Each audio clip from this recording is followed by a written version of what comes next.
যদিও বিষয়টি নিয়ে অলরেডি সোশ্যাল মিডিয়া প্ল্যাটফর্মে আপনার তীব্র নিন্দা এবং প্রতিবাদ জানাচ্ছে বিভিন্ন মহল থেকে। বাংলাদেশ এবং বাংলাদেশের স্বাধীনতা 1971 এই জিনিসগুলোর সাথে বঙ্গবন্ধু শেখ মুজিবুর রহমান একটা অনন্য নাম।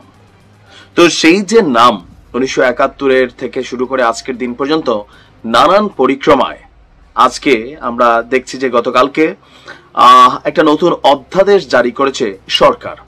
সেই অধ্যাদেশে শেখ মুজিবুর রহমান সহ 4 শতাধিক নেতার মুক্তিযোদ্ধা স্বীকৃতি বাতিল করা হয়েছে।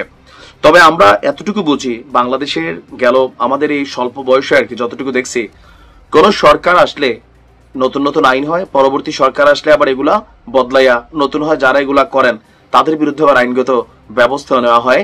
এটা কতদিন টিকবে সেটাই হচ্ছে কথা। বীর মুক্তিযোদ্ধার নতুন সংজ্ঞা নির্ধারণ করে জাতীয় মুক্তিযোদ্ধা কাউন্সিল আইনের সংশোধিত অধ্যাদেশ জারি করেছে সরকার। সংশোধিত অধ্যাদেশ অনুযায়ী সরাসরি মুক্তিযুদ্ধে অংশগ্রহণকারীরাই হবেন বীর মুক্তিযোদ্ধা, মানে যারা ফিজিক্যালি মাঠ পর্যায়ে পাকিস্তানি হানাদারদের বিরুদ্ধে লড়াই করেছেন, শুধুমাত্র তারাই পাবেন বীর মুক্তিযোদ্ধা।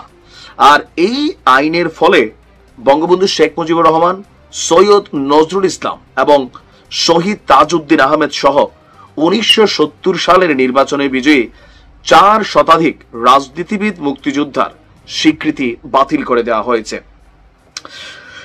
গতকালকে রাতে এই অধ্যাদেশ যেটা জারি করা হয়েছে সেটা জারি করেছে আইন, বিচার এবং সংসদ বিষয়ক মন্ত্রণালয়, ডক্টর আসিফ নজরুলের যেই মন্ত্রণালয় আছে।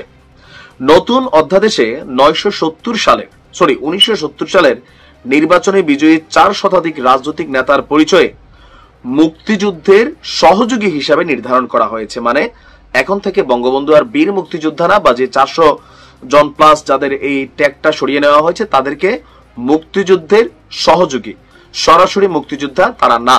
সরকারের বক্তব্য যে আপনার এখানে তারা ফিজিক্যালি মাঠ পর্যায়ে যুদ্ধ করেননি।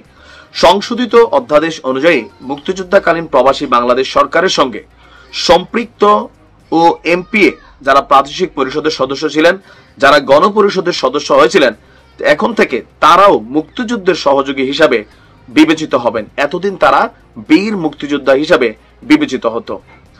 এটার আমাদের সংশোধিত অধ্যাদেশের বীর মুক্তিযোদ্ধার সংজ্ঞায় বলা হয়েছে 1971 সালের 26শে মার্চ থেকে 16ই ডিসেম্বর পর্যন্ত দেশের অভ্যন্তরে গ্রামে গঞ্জে যুদ্ধের প্রস্তুতি, আভ্যন্তরীণ প্রশিক্ষণ নিয়েছেন এবং যেসব ব্যক্তি মুক্তিযুদ্ধে অংশগ্রহণের লক্ষ্যে বাংলাদেশের সীমানা অতিক্রম করে ভারতের বিভিন্ন প্রশিক্ষণ ক্যাম্পে তাদের নাম অন্তর্ভুক্ত করেছিলেন এবং বাংলাদেশের মহান স্বাধীনতা অর্জনের লক্ষ্যে পাকিস্তানের বিরুদ্ধে ফিজিক্যালি যুদ্ধে লিপ্ত হয়ে হানাদার এবং দখলদার পাকিস্তানি সশস্ত্র বাহিনী, তাদের এদেশীয় সহযোগী রাজাকার, আল বদর, আল শামস, তৎকালীন মুসলিম লীগ, জামাত ইসলামী, নেজামি ইসলাম এবং দালাল ও শান্তি কমিটির বিরুদ্ধে মুক্তিযুদ্ধে সক্রিয় অংশগ্রহণ করেছে।